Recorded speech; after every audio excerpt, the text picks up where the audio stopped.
Standing out from the crowd is easy when you stop in at Fashion Bug, located in the Clarion Mall. Whether you're looking for junior trendy, girls, or fashion for women, they have it all with many different styles. With our newly expanded shoe and accessory department, you're surely to find that special touch to enhance that new outfit. And if you have a fashion question, our experts are here to help. That's Fashion Bug, located in the Clarion Mall, just off Exit 9 of Interstate 80.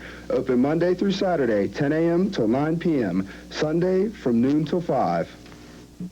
Where have all the children gone? Long time passing. Every day, 10 children are killed by gunfire. You can help stop the violence. Call 1-800-WE-PREVENT. Not one more lost life. Not one more grieving family. Not one more. Gone to graveyards one by one. Oh, when will we ever learn? News travels fast. That's why you need the speed and accuracy of a news team that brings coverage closer to home. Every Tuesday and Wednesday night, join TV5 News for Clarion's only live local newscast on television at 8. Tune in for the latest in regional, state, and national news. Plus, with our newspaper exchange partner, the Clarion News, teaming up to bring coverage closer to home every Tuesday and Wednesday at 8 p.m. Clarion's only live local newscast on television at 8 is here on TV5. Introducing the Italian Misa Trio from Domino's Pizza, located in the 800 Center in Clarion. Domino's Pizza offers a wide variety of pizza, wings, breadsticks, and hoagies. And for just $9.99, get a large unlimited topping pizza. Stop in or have Domino's deliver. That's Domino's Pizza, located in the 800 Center. Phone 226-4060. That's Domino's Pizza, 226-4060. Welcome back to TV5 News. Let's take a look at more Pennsylvania election results. In the Philadelphia mayoral race, John Street, a Democrat, beat Samuel Katz, the Republican, with 50% of the vote to his 49%. Coming in third was John McDermott with 1% of the vote.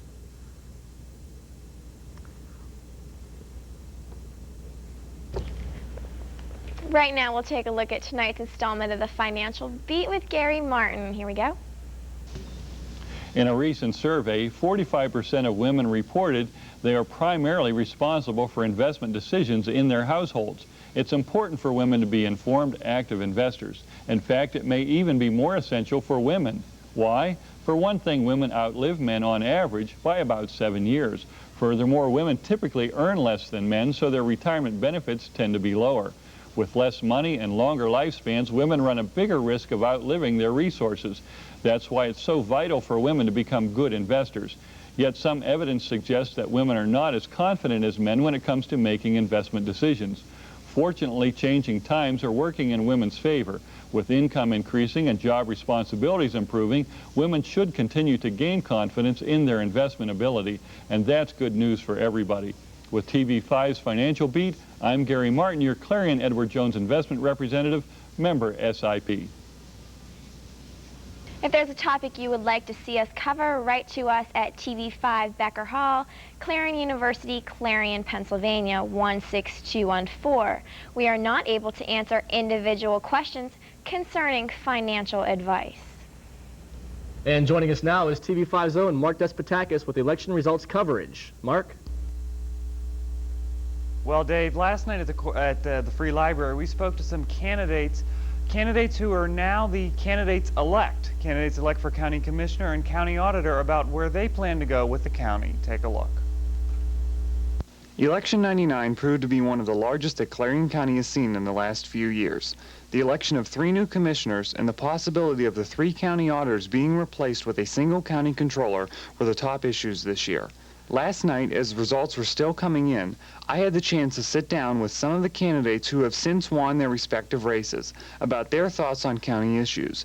Here are some excerpts from those interviews. Well, let's start back even before the election. Why did you even choose to run for commissioner? Well, I felt I've been kicking the idea around for quite some time, and being on the Clarion Area School Board, there was a lot of experience going there that I thought could be better used along with other people to better serve Clarion County. And I sure was getting sick of the way things were, as many of the people of Clarion County has been, and thought that I could definitely be an asset for Clarion County.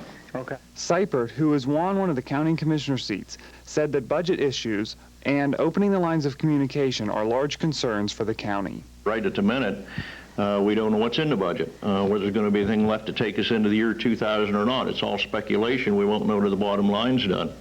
As far as the open lines of communication, a lot of times it appears as though the auditors have been saying to the county commissioners something about budget concerns, the way we do things, and nobody's listening. And I just don't think there's been a line of communication even between the three commissioners. There's what you would really call productive.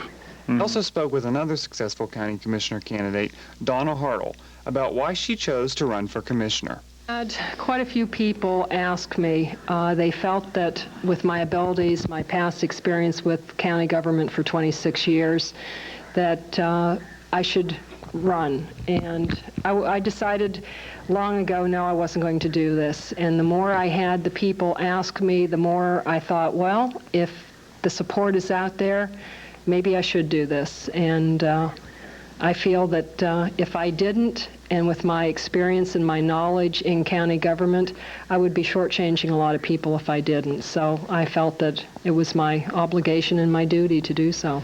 Okay. In your League of Women Voters issue statement, you had said something about running the county as a business. Could you elaborate on that a little bit? I feel that county government, and especially any kind of branch of government right now, is big business. You're looking, Clarion County deals with approximately $15 to $16 million budget. And you can't technically look at it as government. You have to look at it as a business. You have to make business type decisions when you're dealing with that amount of money. The services is very much like a business. You've got to put into it, and especially what you think you're going to get out of it. You have to run it like a business. And I think whoever the three candidates will be able to do that. The other winner in the county commissioner race, John Shropshire, declined our request for an interview. We spoke with candidates tonight about their stand on the issues, but there's one issue that stood out this year, the idea of a controller versus 3 county auditors. We did have an opportunity to speak with 2 of the 3 winning county auditors about their thoughts on the county and the referendum that was defeated. I've been there 8 years. As a matter of fact, the auditors, that are on the ballot, I've had the opportunity to serve with all of them, because Bill Lennon was defeated in the last election, but I had worked with him the first 4 years of my term. Okay. Elected, what's your goals for this next term? Well, we've had quite some battles with our finance department in the last year or so, but we do have on board a new director in Scott Kiefer, and by the looks of it, he's turned things around there, and hopefully it'll be a lot easier job coming up. So we want to work with the financial director there and try to make sure that things go well. A big thing in this race, obviously the commissioner race this year has been big. The auditor race has been big, I think, only because of the question that's on the ballot about possibly replacing the 3 auditors with a controller. What's your take on the question? Well, you're right in that. Usually the auditors take back seat to everything. Nobody wants to see you come, and nobody, But I think with this race, in particular this year, because of that ballot question, has made it very interesting, and a little extra campaigning has gone into it. I've served with the Pennsylvania State Association of County Auditors as their president this year. And of course the association has been very involved in this particular thing and helped us financially with some things and to fight against this. The referendum was defeated with 2/3 of voters voting against it. I also spoke with incumbent Ralph Minnick about his upcoming role in the county. I'm going to be upgrading the office as far as technology. We've just in the last 4 years, we've just started computers. We have probably 75% of our stuff is computerized, so we're going to make it 100%. And that's one of the things. And I think probably we're digging into our audits a little more in depth than what we used to. The fact that we have computers and can speed us up. Okay. I think the big question this year, besides the commissioner race, has been the question that's on the ballot, county controller versus 3 county auditors. What's your take on that? Well, I researched that a little bit. We're a 6th-class county, and there are 5 6th-class counties that have controllers. The range for controller was from $100,000 to $170,000 for a controller and a staff. So we feel that a county the size of Clarion and the auditor system will work well. And I couldn't see any justification for spending that extra money. Gregory Fowler also won a county auditor seat, but was unavailable for an on-air interview. And just one correction in that story, James Barger is the auditor-elect, not the commissioner-elect, as it said on the screen. And those are the faces that you're going to be seeing in the next few years here in county politics, and I'm sure you'll be seeing them in our coverage as we bring coverage closer to home. Live in the newsroom, I'm Mark Despotakis. Back to you, Dave. Thanks, Mark. And coming up after the break, we'll have the conclusion of Christie's interview with Dr. Sweet, as well as headlines from tomorrow's issues of the Clarion Call and the Clarion News. Also, we will have a Pennsylvania voting results recap. All this and more as TV5 News brings coverage you can count on closer to home. In the early years, young children cannot stand on their own. Uniting parents and children is an important part of the life of a community. Stand for Children encourages people to make a personal commitment to stand for the health of children. 300,000 Americans marched in Washington, D.C. last June to support Stand for Children Day. Stand for Children seeks to lift the belief that children need our help to stand. Who's the man? It's my birthday. I'm the man. It's my birthday. Exercised lately? Go for a mouthful. Go for the fun. Go for cake. Cakes are for everyone. Just one snack is what it takes. And it's Gopher cakes. Open wide. Stuff your face. There's always room for more Gopher cakes. Empty the box, then reload. Eat those Gopher cakes till you explode. Exercised lately? Till you explode. Sad, looking back now, the things you go through in life. Scary. The worst thing about being on welfare was I couldn't get my kids what they really wanted. I had to get a better life for my girls and myself. I got off welfare. I got a good job. Makes me the happiest mother in the world. I live for my girls. We're not asking you to hire everyone on welfare, just one. Welcome back to TV5 News. Right now, we have the conclusion of Christie's interview with Dr. Barry Sweet. Let's take a look. Earlier that you were looking for more of a Gore or Bradley type president, a little bit more stiff without the lackadaisical side of Bill Clinton. How do you feel that the top 2 candidates do you see as in the primaries? I don't know if I say I was looking for a less lackadaisical candidate or although maybe what I suggested was that an intellectual, thoughtful, reflective president wasn't necessarily a bad characteristic. Whether or not the average American voter would appreciate that or want that, or they would prefer someone who's a little bit more packaged like Bill Clinton, is hard to say. For the top 2 candidates, is that what you're... Yeah, what do you see happening? Well, I would say at this time, this is really early, I would say at this time it would be George W. Bush for the Republicans and probably Al Gore for the Democrats. You don't see a reform candidate in there? Oh, there very well could be a reform candidate, but a reform candidate's not likely to win. That one's harder to predict right now. With Pat Buchanan and Donald Trump in there, and maybe Jesse Ventura, and maybe Ross Perot, it's hard to say what's going to happen. A lot of top choices in there. Well, I don't know if I use the word top choices. There's choices. At this point, I hate to put money on anybody, but probably Pat Buchanan. But I think that's too early. Too early to decide. Yeah. What do you see for happening during the primaries? Anything major going on there? Nothing too much until we get into next year and we see New Hampshire. New Hampshire will be a big thing to see what happens. Unless some scandal breaks, something something happens and everyone's looking for that. And nothing's really going to shake things up too much until we get to New Hampshire. There's some big issues out there such as education, healthcare, Social Security. How do you see them exploited with the candidates out there? Well, those are the kind of issues that the public tends to want to talk about. Education's a big concern, paying for college. Also, that's always a big concern. Also, the poor performance of our schools is always a big concern. What can we do about that?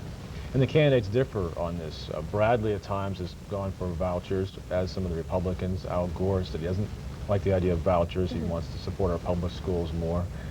So that makes a big difference here. That might be an issue for them to fight over.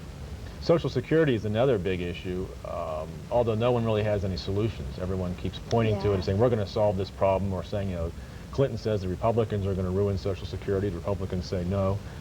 Clinton is spending the surplus. And so you have this debate going back and forth over who's going to actually save Social Security, but nobody has any real plan for saving it yet. So it'll remain an issue. They'll talk about it, but they probably won't do anything about it.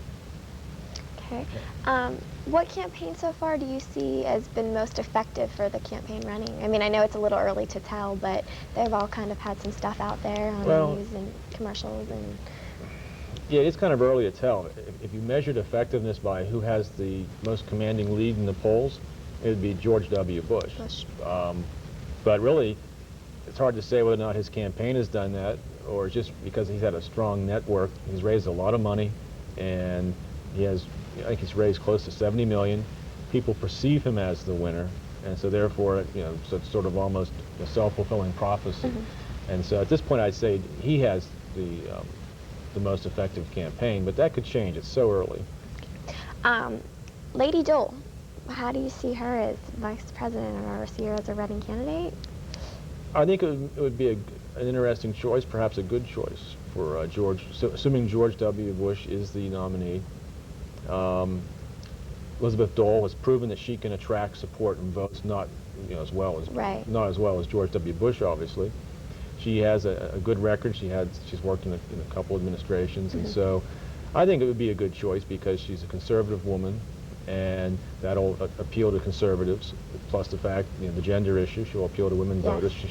She has shown that she has the ability to energize, especially young professional women. So I think it would be a good choice. Do you think that would hurt him in the campaign, having a lady as a vice president candidate? No, I don't think. I think it would only help. Only help. Yeah. Okay. What about Tom Ridge in the spot? There's been a lot of talk for a couple of years about Tom Ridge being a possible vice presidential candidate. It could possibly help. He's from a large state. Pennsylvania has 23 electoral votes. It's number 5 after California, New York, Texas, and Florida. So Pennsylvania is an important state. It's also a northeastern state.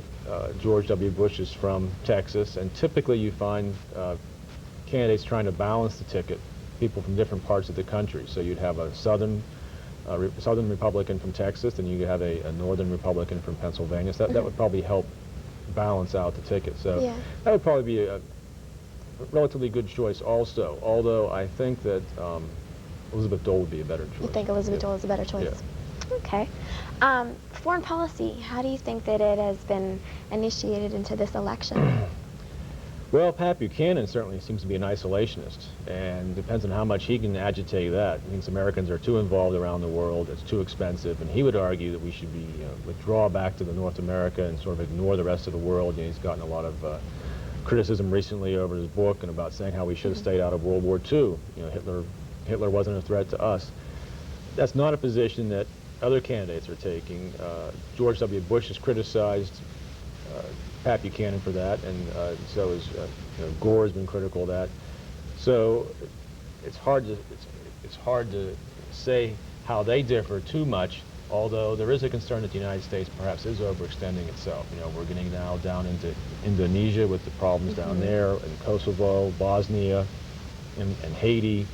And meanwhile, there's a debate, is the military underfunded? Are we overextending the military? So that's where I think an issue is going to come up. How much are we going to spend for the military, and how much more should we take on in terms of these international peacekeeping roles?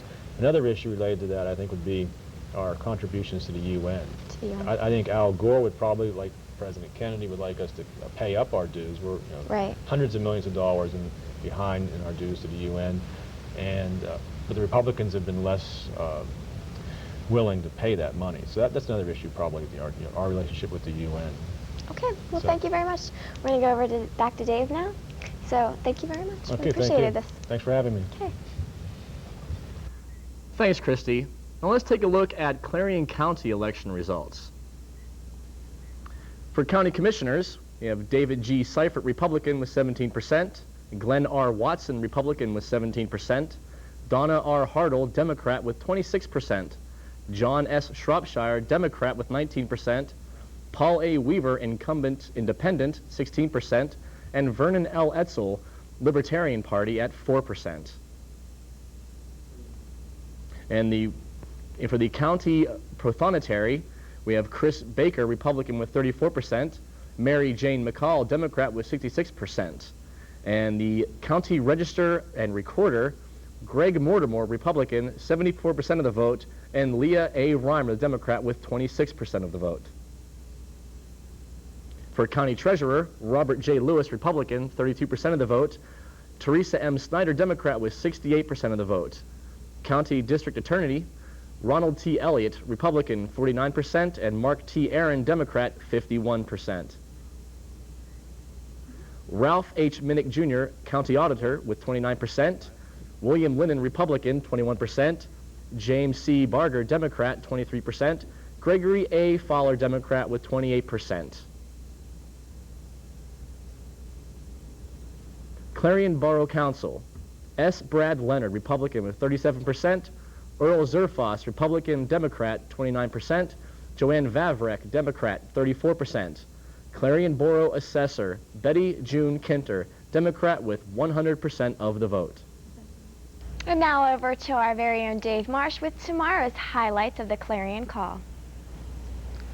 And taking a look at the highlights from tomorrow's Clarion Call, the Honors Program celebrates its 15th anniversary. The search for a new dean prompts forums, and Clarion women discuss concerns at their weekly meetings. And in a preview of tomorrow's edition of the Clarion News Today, Donna Hartle captures the top spot in the race for Clarion County Commissioner. Democrat Mark Aaron defeats Republican Ron Elliott for County District Attorney, and 50% of Clarion County's registered voters turned out at the polls on November 2nd to turn down a referendum that would replace 3 county auditors with 1 elected controller, and the Bi-County Borough Association reforms in Clarion. Coming up on TV5 after this, gives us tonight's edition of the 2-Minute Sports Reporting. There's no entertainment beat for tonight, I'm sorry to say that. Also, Washington Redskin fans are eating up the spoils of victory at the expense of a popular pizza chain, and Jen Bevavino will join us once again with your recap of your local forecast. All this and more as TV5 News brings coverage you can count on closer to home. Introduce with phone hours. Use the phone just 8 hours a week and get this free phone cradle.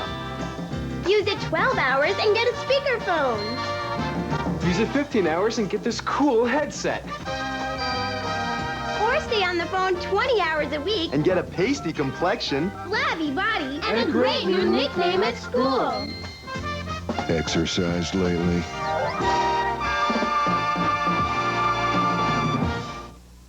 I like all my friends to be there. I want my mother to be there. My hair's gonna be done so beautiful. A lot of music, a nice blue dress. I want to be beautiful for every single person that goes there. If I got shot, I want to have a nice funeral. Every day, 10 children are killed by gunfire. Help stop the violence. Call 1-800-WE-PREVENT for free information. Not one more lost life. Not one more grieving family. Not one more. It's not just about making plans. It's about making a difference and taking an interest, not just earning it. At Edward Jones, it's about more than investing. It's about knowing you. My every hope, my life, my world, it all begins with a dream. Edward Jones, investing in you and your dreams. In Clarion, see Gary Martin, located on Main Street. Phone 226-7896.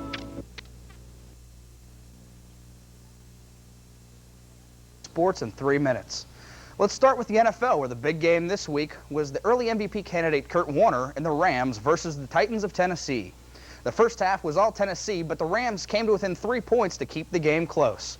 But in the end, a botched field goal sealed the victory for the Titans. This week, the big rivalry match between the former Browns and the new Browns will take place at Cleveland. And the Steelers play at San Francisco, where it looks like Steve Young may be forced to hang up his cleats. After having a week off, the Steelers are ready to regain playoff form. The baseball season may have ended, but it is now trading and manager hunting season. The two-time MVP Juan Gonzalez was involved in a 9-player trade that is sending him to the Detroit Tigers. Gonzalez and his former team, the Rangers, were swept in the first round of the playoffs by the Yankees. It has also been reported that the franchise player of the Seattle Mariners, Ken Griffey Jr., has been asked to be traded, and it looks like he will be leaving Seattle. Griffey says that he would like to be closer to his family in Florida. It wasn't long before Mike Hargrove was picked as a manager somewhere after being fired as the Indian skipper. The Orioles signed him as the replacement for Ray Miller. Other managerial changes so far include Don Baylor for the Cubs, Charlie Manuel for the Indians, Buddy Bell for the Rockies, and Phil Garner as the new Tigers manager. The regular season for the NBA starts tonight, and the power rankings are out. Excuse me. The Trailblazers and Scottie Pippen are at the top spot. Defending champion Spurs are at number 2. And the Penny and Kid Connection, otherwise known as the Suns, are at 3. One interesting note is that the Bulls are ranked dead last, even with rookie Elliott Brand. Finally, the Pens have gotten off to a slow 2-5 start and have yet to win a game at home. Maybe they should put their new owner in at goalie, since he is 1-for-1 with a save. Well, that's it for this week. Make sure to watch TV5's coverage of the Golden Eagle football game next week. For TV5 News, I'm Don Ursich. Now back to Dave and Christy. Thanks, Don. Mexican fans are eating up the team's success. Before the start of the season, Domino's Pizza announced a $1 off promotion. On every day after the game, the chain deducts $1 from each pizza for every Redskins touchdown. Well, Sunday, the Skins scored over 6 touchdowns in a lopsided victory over the Chicago Bears. On Monday, local Domino's were running out of pizza and very short on delivery drivers also. But Domino's mogul Frank Meeks, who watched the game from the team's owner box, private box actually, saw what was coming. He figures out that the promotion has already costed him nearly $2 million. And joining us now is Jen Bevavino with one final look at your Clarion area forecast. Jen? Taking a brief glance back to our weather, for Thursday, it will be partly cloudy with a high of 51, a low of 24. For Friday, sunny with a high of 58, a low of 34. And for Saturday, partly cloudy with a high of 34 and a low of 34. That's Clarion's current and extended weather conditions. Back to you, Dave and Christy. That about wraps up tonight's broadcast of TV5 News. Tune in next Tuesday at 8 p.m. as Christy Desort and Brian Cook bring you continuing coverage of local, state, and national news. I'm Christy Herman. And for the entire TV5 News team, I'm Dave Marsh. Good night.